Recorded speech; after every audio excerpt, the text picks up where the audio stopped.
एक गांव में एक किसान रहता था। वह अपने दुखों से बहुत दुखी था। किसी ने उससे कहा कि तुम अपने दुखों के समाधान के लिए बुद्ध की शरण में जाओ, जो कि कुछ दिनों के लिए आए हैं और यहाँ से कुछ दूर गांव में ठहरे हुए हैं।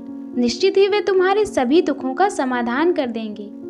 यह सुनकर वे किसान बड़ी अभिलाषा लिए बुद्ध की शरण में चल पड़ा। यह विचार लिए कि बुद्ध उसे उसकी परेशानियों से, मानसिक पीड़ा से, तनाव से तथा दुखों से निकाल लेंगे। वह बुद्ध के पास पहुंचा। उसने बुद्ध से कहा कि हे बुद्ध, मैं किसान हूँ। मुझे खेती करना अच्छा लगता है, लेकिन कभी भी वर्षा पर्याप्त नहीं होती और मेरी फसल बर्बाद हो जाती है। पिछले साल मेरे पास खाने को कुछ नहीं था और इस साल भी बहुत अधिक वर्षा के कारण फसल को बहुत नुकसान पहुंचा। मेरे पास खाने को पर्याप्त भोजन नहीं है। किसान ने कहा, मैं विवाहित हूँ। मेरी पत्नी मेरा ध्यान रखती है। मैं उससे प्रेम करता हूँ, पर वो कई बार मुझे बहुत परेशान कर देती है। घर में बहुत क्लेश हो जाता है, जिससे मैं ये सोचने लगता हूँ कि ये मेरे जीवन में ना आई होती तो अच्छा होता। मेरे 2 बच्चे भी हैं। कई बार मेरे बच्चे भी मेरा अनादर और मेरी अवहेलना कर देते हैं, मेरी बातों का पालन नहीं करते। किसान अपने दुखी जीवन की तमाम ऐसी बातें लगातार बुद्ध को बताया जा रहा था। बुद्ध ध्यानपूर्वक उस दुखी किसान की समस्याएं सुनते रहे। जीवन की तमाम समस्याएं बताने के बाद जब कुछ मन हल्का हुआ तो वह चुप हो गया। अब उसके पास कुछ अन्य समस्या बतानी शेष नहीं थी। वो अब शांत बैठकर बुद्ध की ओर देख रहा था और समस्याओं का उपाय पाने के लिए बुद्ध के जवाब का इंतजार कर रहा था, किंतु बुद्ध मौन थे।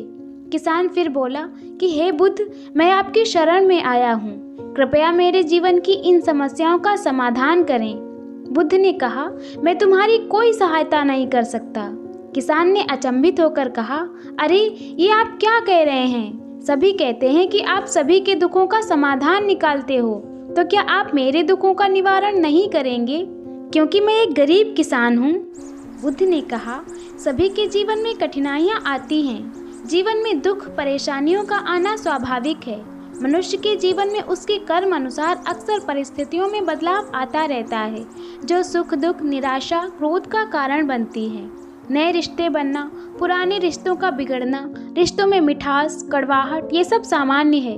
ये जीवन का हिस्सा है और ये जीवन का चक्र है। वास्तविकता यह है कि हम सबके जीवन में 83 तरह की कठिनाइयाँ हैं। तुम और हम इन कठिनाइयों का समाधान नहीं कर सकते, कोई भी नहीं कर सकता।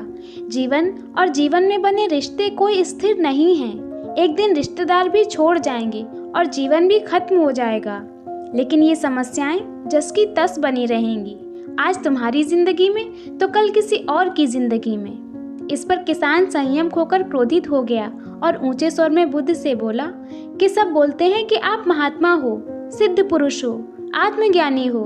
मैं यहाँ इस विश्वास से आया था कि आप मेरी सहायता करोगे।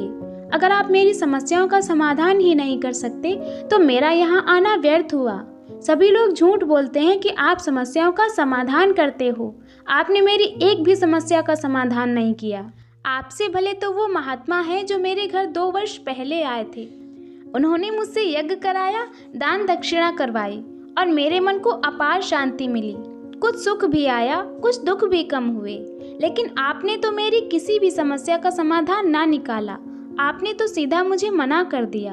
बुद्ध ने कहा, क्या तुम्हारे वो सब करने से जीवन के सभी दुख समाप्त हो चुके हैं? इतना करने के बाद भी तुम अब इतने परेशान क्यों हो? अब तो पहले से भी अधिक दुखों से घिर गए हो। तात्पर्य यह है कि जीवन में दुख कभी समाप्त नहीं होते। किसान ने कहा, तो क्या मैं ये मान लूं कि आप मेरी कोई मदद नहीं कर सकते? यदि आप इतनी छोटी छोटी बातों का समाधान नहीं कर सकते तो आपकी शिक्षाएं किस काम की?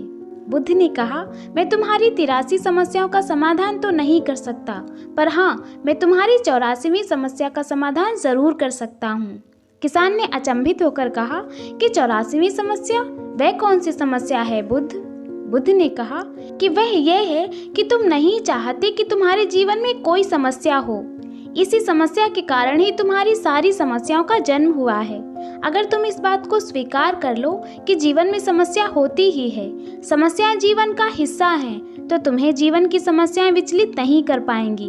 तुम जीवन में आने वाली समस्याओं से इसलिए विचलित होते हो क्योंकि तुम्हें लगता है कि तुम दुनिया में सबसे ज़्यादा दुखी हो, जबकि सच यह है कि हर किसी को अपना ही दुख सबसे अधिक लगता है।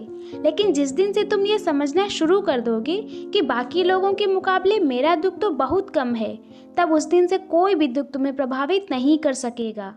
जब तक तुम ये चाहते रहोगे कि जीवन में कोई समस्या न आए, मैं हर दुख तकलीफ से बचा रहूं, तो ये संभव नहीं।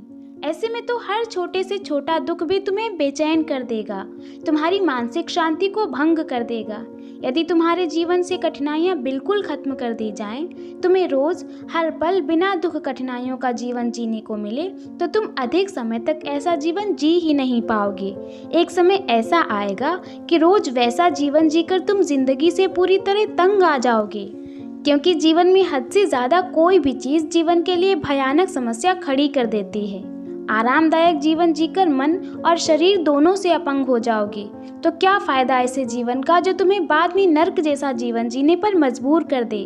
जिस तरह खूब भूख लगने पर ही भोजन का और खूब प्यास लगने पर ही पानी पीने का असली आनंद प्राप्त होता है, ठीक वैसे ही जीवन की तमाम दुख परेशानियों को झेलने के बाद ही सुख का आनंद प्राप्त होता है। इसलिए जीवन में अलग अलग प्रकार से अलग अलग रूप से सुख दुख आते ही रहते हैं। हम चाह कर भी जीवन से सुख दुख खत्म तो नहीं कर सकते, हाँ, लेकिन इनसे इतना ऊपर ज़रूर उठा जा सकता है कि कोई भी बड़ी से बड़ी समस्या मन को विचलित ना कर सके। इसके लिए अपने मन को शक्तिशाली बनाओ, संयम रखो, रोज ध्यान लगाओ, अध्यात्म ज्ञान प्राप्त करो। यही तुम्हारे जीवन की तमाम समस्याओं का समाधान है।